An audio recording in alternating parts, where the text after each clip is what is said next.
Welcome to the deep dive. For so many of us, I think when you say Peru, one image just jumps straight to mind, right? Yeah. Machu Picchu, Absolutely. that incredible stone city, half hidden in the clouds, perched way, way up there. What is it, 2,430 meters? Yeah. Nearly 8,000 feet deep in the Andes.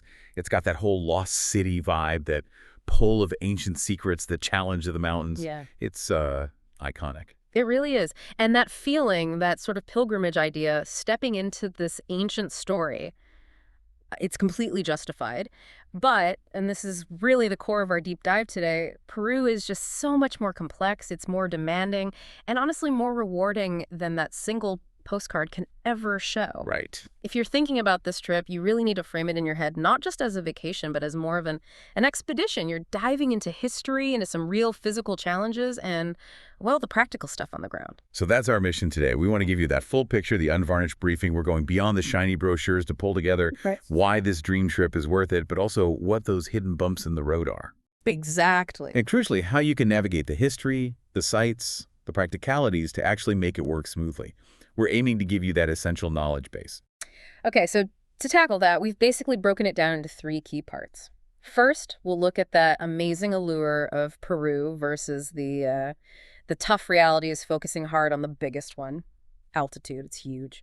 Second, we'll take a trip through time and place, give you that historical context you need to really get the ruins, plus a solid strategy for visiting the must-see spots. And then finally, the practical blueprint. This is where we get into the nitty-gritty budgets, how to get around that incredible food scene, and this is critical, the booking timelines. Seriously, if you miss these, it can derail everything. It really can. Okay, let's dive in. Let's start with that powerful pull. Why Peru? What makes it one of those absolute must-visit places on the planet? Well, looking through the research, the thing that really comes across is this idea of history being alive. It's not stuck behind glass in a museum. You're literally walking on it. What's that like, say, when you're in a city like Cusco? It's exactly that. It feels like walking through an open book, but the book is made of stone.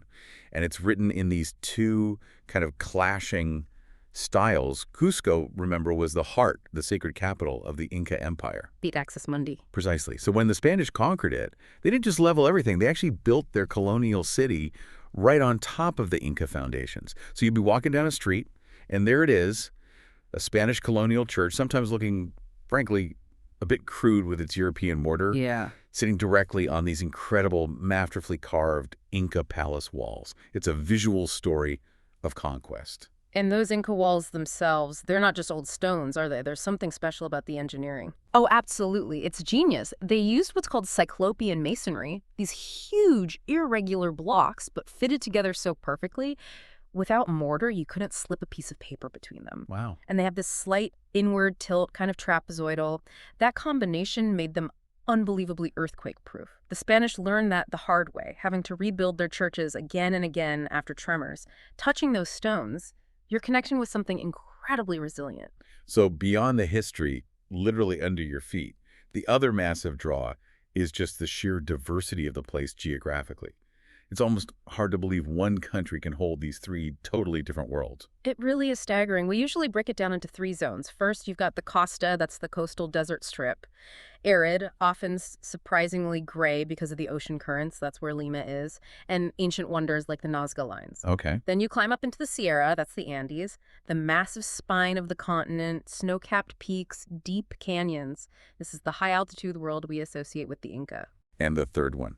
The one that feels almost like a different planet compared to the mountains. That's the south of the jungle. You drop down the eastern side of the Andes and boom, you're in the Amazon basin. Right. Unbelievable biodiversity. Right. And the aha moment for a lot of travelers, the thing that makes planning tricky but exciting, is that you can actually experience all three. You could be, say, surfing on the coast one week, trekking over a 14,200-meter past the next, and then exploring the rainforest canopy. It's like a whole continent packed into one country. Which brings us to maybe the most immediate pleasure, the food. Peruvian cuisine has just exploded globally in the last, decade or two. Yeah. Why is Lima suddenly this pilgrimage spot for food lovers? What happened? Yeah, it's been amazing to watch. It's really down to two things. First, that incredible biodiversity we just talked about. Coast, mountains, jungle gives them this insane pantry of ingredients. Thousands of potato types, corn varieties, amazing seafood, Amazonian fruits. And second, this unique fusion of immigrant cultures. You have the Spanish influence, African, Chinese, which created Chifa cuisine, and Japanese, which led to Nikkei. Put all that creativity together with those ingredients, and you get magic. Tell me more about Nikkei. That Japanese-Peruvian fusion sounds fascinating. It's sublime, really. It takes Peruvian ingredients, fresh fish, those unique ade chilies, limes, and applies meticulous Japanese techniques. Think perfect cuts of tuna, maybe cured in chili and lime, seasoned with soy, ginger. Lima has a large Japanese community, and their approach just elevated Peruvian produce to a new level. You see it at the top end, places like Central or Maido, constantly ranked among the world's best. That's the high end, the Michelin stars. Mm-hmm. But the sources also stress you don't need deep pockets to eat incredibly well there. Not at all, and that's the beauty of it. Quality runs deep. You can absolutely splurge on a tasting menu, or you can walk into a little local market or a humble chifa spot and get a plate of lomo saltado, that amazing smoky beef stir fry, for like $5, and it'll blow your mind. The food culture is really democratic. Okay, so we've painted the dream. Now we have to hit the reality check. Because if you ignore these challenges, that dream can turn sour pretty fast. And the sources are absolutely clear. The number one challenge, the main character in the first act, as one put it, is altitude. Cervoche. Yeah, this cannot be stressed enough. Altitude sickness isn't just a minor inconvenience. It's a serious physical barrier. You have to respect it. Cusco itself sits at 3,400 meters. That's over 11,000 feet. Which is way higher than pretty much anywhere most people live. Exactly. And even the Sacred Valley, which people often use to acclimatize, is still high around 2,800 meters. So what does Cervoche actually feel like? People think they can just push through it. That's the dangerous assumption. It feels awful. Usually described as like the worst flu combined with a killer hangover. We're talking pounding headache, nausea, feeling totally wiped out, dizzy, maybe short of breath. The air is thinner, less oxygen per breath. If you fly into Cusco and immediately try to hike or sightsee intensely, you're asking for trouble. You risk acute mountain sickness, AMS, which can get really serious if ignored. So altitude is the big physical hurdle. Mm-hmm. Then there's the Machu Picchu paradox. Mm-hmm. The irony that the lost city is, well, very found. It's profoundly ironic, isn't it? This place, famed for being lost, is now one of the most intensely managed, most visited archaeological sites anywhere. Forget wandering alone through misty ruins. That picture, it's mostly fantasy now. Right. You'll be sharing it with thousands of others. You'll follow a strict one-way path. If you miss a turn, tough luck. You often can't double back. That sounds really restrictive. Does it kill the magic? It requires a big mental shift. They're managing it for preservation, which means moving people through efficiently. Get a time ticket. Your visit inside the main citadel is limited, maybe a few hours, depending on the circuit you booked. Okay. The place itself, still breathtaking. The setting is unbelievable, but you have to ditch that romantic notion of solitude. Think of it more like a historical conveyor belt, and you need a plan to make the most of your limited time slot. And sticking with the less glamorous side, there are ethical considerations around overt tourism, right? Mm-hmm. Especially on that main Lima-Cusco-Machu Picchu route, the so-called Gringo Trail. It puts a strain on things. It does. Tourism money is vital, of course, but it creates dependencies and sometimes uncomfortable situations. Like you'll see women in Cusco offering photos with cute baby alpacas or lambs. Looks charming, but often those animals are just props in what's fundamentally a transaction driven by poverty. And sometimes their welfare isn't great. Mm-hmm. So as a visitor, you need to be aware of these dynamics. Try to make conscious choices, support certified local guides, community projects, businesses that treat people and animals well. It's about respectful engagement. The takeaway seems to be, the trip is amazing, but you need to actively work against feeling like you're just passively moving through a tourism machine. Exactly that. The main route is so well-trodden it can feel a bit impersonal, almost like a school trip sometimes. You have to make an effort to break out, maybe learn some basic Spanish, seek out those less visited spots we'll talk about. Right. To really appreciate what you're seeing in Peru, you need a bit of historical depth. The Inca Trail might be famous, but the Inca Empire, as brilliant as it was really just the final act in a super long Andean story. Yeah, you mentioned pre-Inca giants. Cultures that were doing amazing things centuries before the Inca even became dominant. like the Nazca Lines. Exactly. The Nazca culture, flourishing down on that coastal desert, say between 100 BCE and 800 CE, they created these enormous geoglyphs like huge drawings of animals, plants, geometric shapes scratched into the desert floor. And they're so big you can only really see them from the air, right? Which is the big mystery. That's the incredible part. You take a little flight over the plains, and suddenly these massive figures appear. Who are they for? Why make something you can't see from the ground? It's still debated. What are the main theories? Well, some think it was a giant astronomical calendar, maybe marking solstices or constellations. Others suggest there were ritual pathways, perhaps linked to ceremonies for water, absolutely crucial in that dry environment. Whatever the reason, it shows incredible organization and engineering 1,000 years before the Incas really took off. Okay, so then comes the big shift, the rise of the Inca, really kicking into high gear in the mid-1400s with one key figure, Pachacuti. Pachacuti. His name means earth shaker, and honestly, he earned it. He's like the Julius Caesar of the Andes. Before him, the Incas were just one local group around Cusco. Starting about 1438, he transforms them into this massive empire, Tuansinsuyu, the realm of the four parts, stretching thousands of miles. He was a military genius, a city builder, a revolutionary administrator. And how did he manage to control such a huge, diverse empire? What were the keys? Infrastructure on an unbelievable scale. He oversaw the building of the Capacnan, this incredible road system over 40,000 kilometers, linking everything. They developed terraced farming to grow food on steep slopes. And crucially, they managed it all without writing. Instead, they used the quipu. Ah, yes, the knotted cords.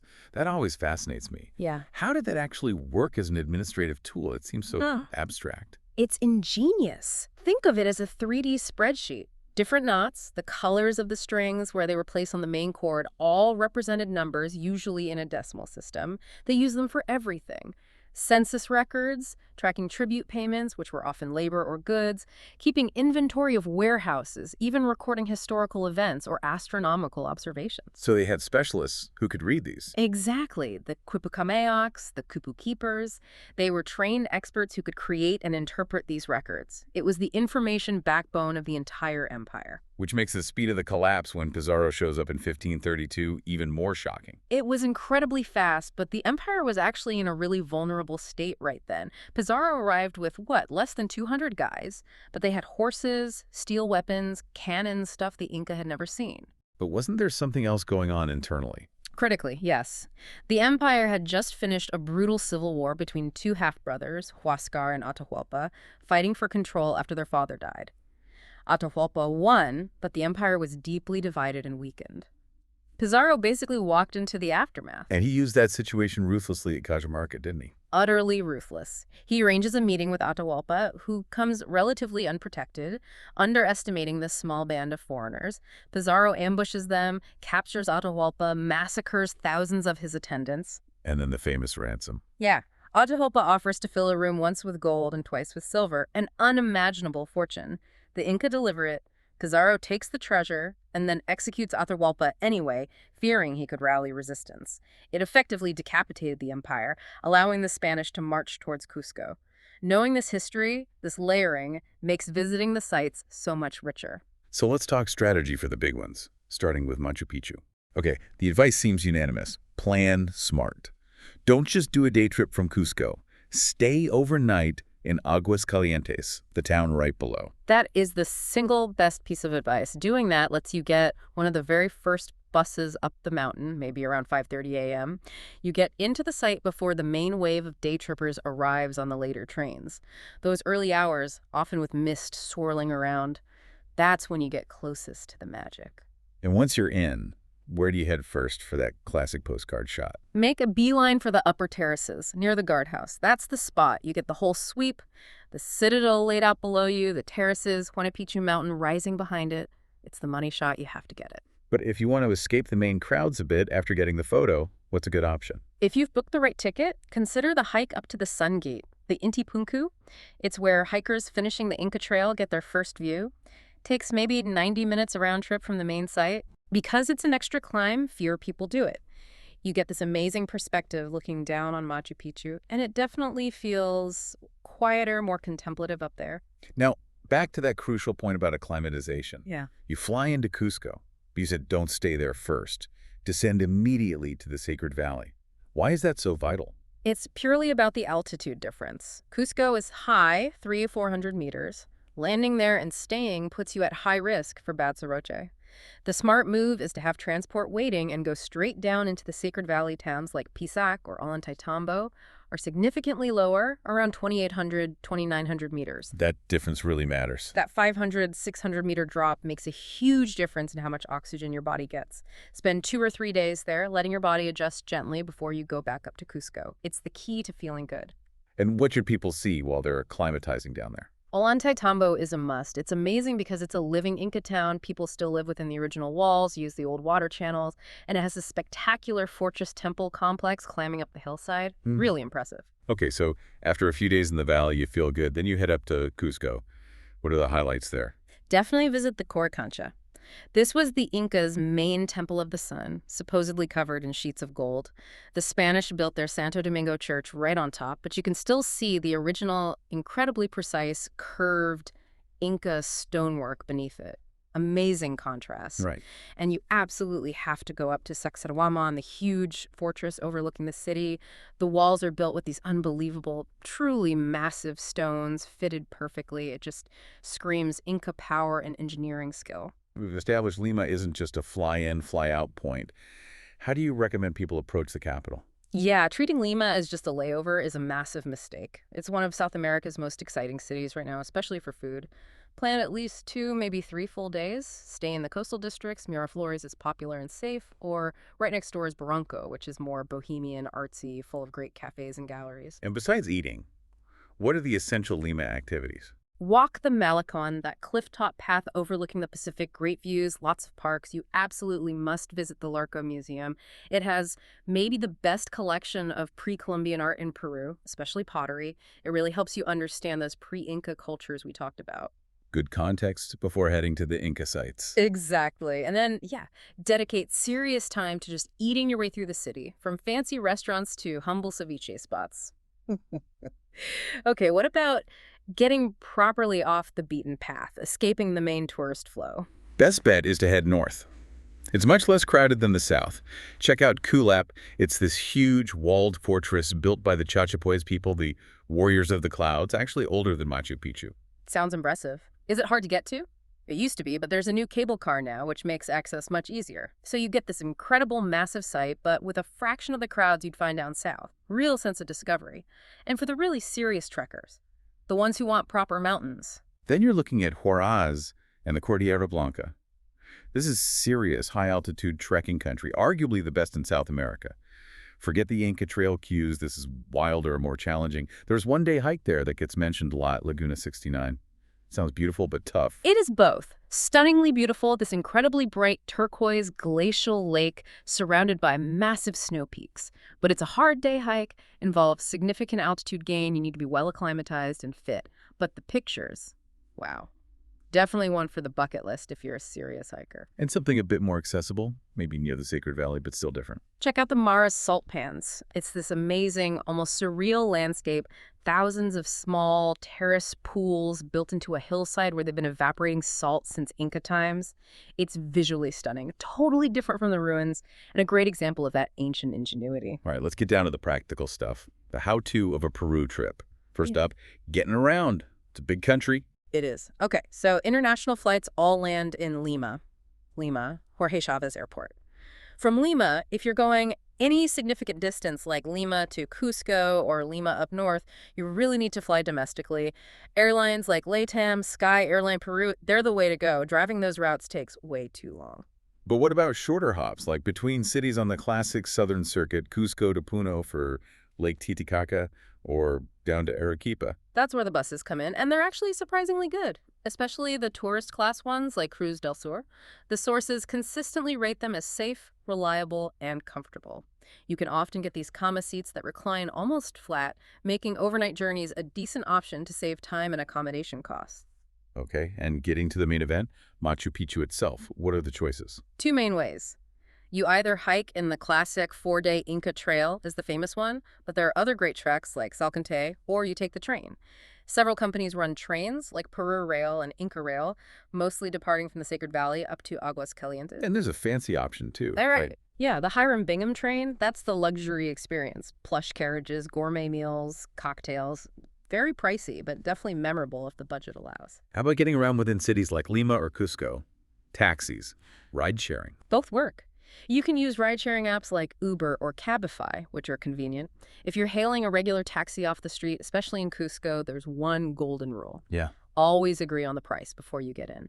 Haggling is normal, and fixing the price up front avoids any arguments later. Now let's talk costs. Peru can be great value, but those key tourist things, Machu Picchu tickets, the train, decent hotels, they add up. Right, so we've broken it down into rough budget tiers in US dollars per day. First, the budget traveler. Maybe $35 to $50 a day. How do they manage that? They do it by living more like a local, staying in hostels, which can be really good value, maybe $10, $20 a night, using local buses, and crucially, eating the menu del dia. That's the set lunch you find everywhere, soup, main course, drink, often for just $3 to $5. It's cheap, filling, and a great way to try local food. Okay, then the mid-range traveler. Probably the most common style for visitors from, say, North America or Europe. Maybe $80 to $150 a day. Yeah, this budget gets you a comfortable private room in a nice guest house or mid-range hotel. You can mix eating at local spots with some nicer restaurants. You can afford those essential domestic flights or the good tourist buses. It gives you more comfort and flexibility. And at the top end, the luxury traveler, spending $350 or more per day. This is where you're staying in those beautiful Belmont or Inca Terra properties, often in stunning locations. You're maybe hiring private guides, taking the Hiram Bingham train, dining at those world-famous restaurants like Central or Mado. It's top-tier comfort, service, and exclusivity. Okay, my favorite part, the food deep dive. What absolutely has to be on the must-try list. Number one has to be ceviche. Right. Oh, absolutely. National dish, UNESCO heritage, the works. It's incredibly fresh raw fish, usually sea-based or similar, cooked in potent lime juice, then mixed with sharp red onion, cilantro, bit of aji chili heat, and typically served with chunks of sweet potato to balance the acidity, and that crunchy toasted corn called concha. Sublime. And there was a crucial tip about when to eat it. Yes. This is vital for you, the listener. Only eat ceviche for lunch, seriously. Good places get their fish fresh in the morning and, as a rule, won't serve it after about 4 p.m. It's about freshness and safety. If a place is offering ceviche for dinner, be wary. Also, look for leche de tigre, that's the leftover marinade, often served as a tangy shot. Potent stuff. Okay, number two, lomo saltado, that classic fusion dish. The perfect example of chifa, that Chinese-Peruvian blend. It's a quick, smoky stir-fry, strips of beef, onions, tomatoes, all tossed in a wok with soy sauce and vinegar, and the brilliant Peruvian touch. French fries thrown right into the stir-fry, served with white rice, card heaven, and utterly delicious. You find it everywhere. Then there's aji de gallina. Sounds like pure comfort food. It really is. Think shredded chicken in this creamy, mild yellow sauce. The sauce gets its richness from bread and walnuts and that distinctive yellow color and gentle flavor from a Gran G Amarillo peppers. It's not really spicy hot, more warming and flavorful, perfect after a chilly day. All right, time to address the guinea pig, quail horno, roasted guinea pig. Yep. Look, it's not just a tourist shock tactic. It's a traditional Andean food source eaten for thousands of years, usually served whole, roasted crispy. For adventurous eaters, the flavor is often compared to dark meat chicken or rabbit. It's definitely a mental hurdle for many Westerners, but if you want the authentic Highland experience, you kind of have to consider it. And a drink, Yeah. national cocktail, the pisco sour. An absolute classic. It starts with pisco, that grape brandy, shaken hard with fresh lime juice, simple syrup, and crucially egg white, which gives it that lovely frothy top. Then a few drops of Angostura bitters. It's tangy, sweet, smooth, perfect. But be warned, especially at altitude, they are deceptively strong. They sneak up on you. Okay, we're nearing the end, and this might be the most important part. The pre-trip planning, especially the booking strategy. Getting this wrong can wreck the whole trip. Absolutely critical. First, when to go.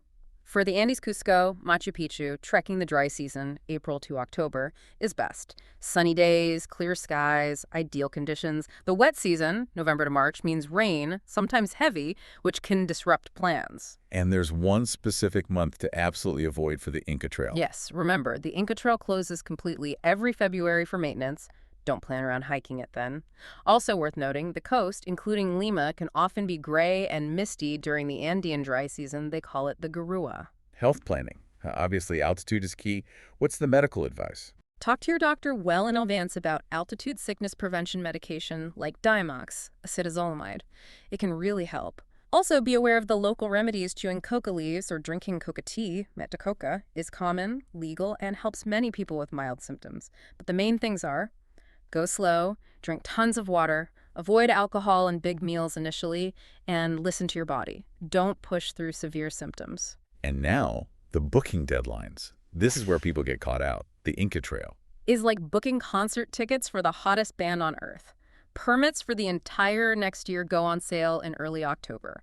For the peak months, May, June, July, they can sell out literally within hours. If you want to hike the classic trail, you must book through a licensed tour operator almost a year ahead, no exceptions. Wow. Okay. And even if you're just visiting Machu Picchu by train, you still need to book way ahead, especially for those extra hikes like Huayna Picchu. Definitely. General entry tickets, and especially the permits for the add-on hikes like Huayna Picchu or Montaña Machu Picchu, which have very limited numbers per day, need to be booked 3 to 6 months in advance, particularly for high season, May, September. You cannot just rock up in Cusco and expect to buy a ticket for the next day. It won't happen. Advanced planning is everything for Peru. Hashtag outro. So wrapping up this deep dive, we've covered the essentials. How you really need to plan for that altitude, strategies for navigating the crowds at the big sites like Machu Picchu, and why understanding that deep, layered history makes the whole experience so much richer. Yeah, the final takeaway really is that Peru, well, it isn't for someone just looking for an easy beach holiday. It rewards the thoughtful traveler, the one who's willing to engage, to put in a bit of effort, both physically and mentally. It's definitely for the history buff, right? The person who gets a thrill from seeing those perfectly cut Inca stones, feeling the weight of centuries of culture clashing and blending. Absolutely. And it's for the trekker, the mountain enthusiast, who knows the best views, whether it's in the Cordillera Blanca or looking down from the Sun Gate, often come after the toughest climbs, the ones that really test your lungs and your legs. And we can't forget the foodie. It's a pilgrimage for anyone who plans their travels around meals, whether that's hunting down the best ceviche stand or getting a reservation at one of those top Lima restaurants. It really is a kind of pilgrimage, isn't it? It asks for your patience with the altitude, your humility when you stand in front of something like Sacsayhuaman, and quite literally your breath climbing those steps. But the payoff is huge. It's seeing history written in stone, tasting flavors you've never imagined, and maybe getting a whole new perspective from quite literally the top of the world. And maybe one final thought, something for you to chew on as you start planning. We talked about the Inca genius, 40,000 kilometers of roads, managing a vast empire, all tracked using those knotted quipu cords, no written alphabet. We know how the Spanish conquest led to collapse. But think about this. What was the deeper long-term impact of losing that unique quipu system, that whole way of encoding knowledge of administration? How did losing that specific intellectual tool shape the history of the Andes afterwards? And is there even a sliver of a chance we might one day fully decode the secrets those knots still hold? Something to ponder while you're confirming those booking dates.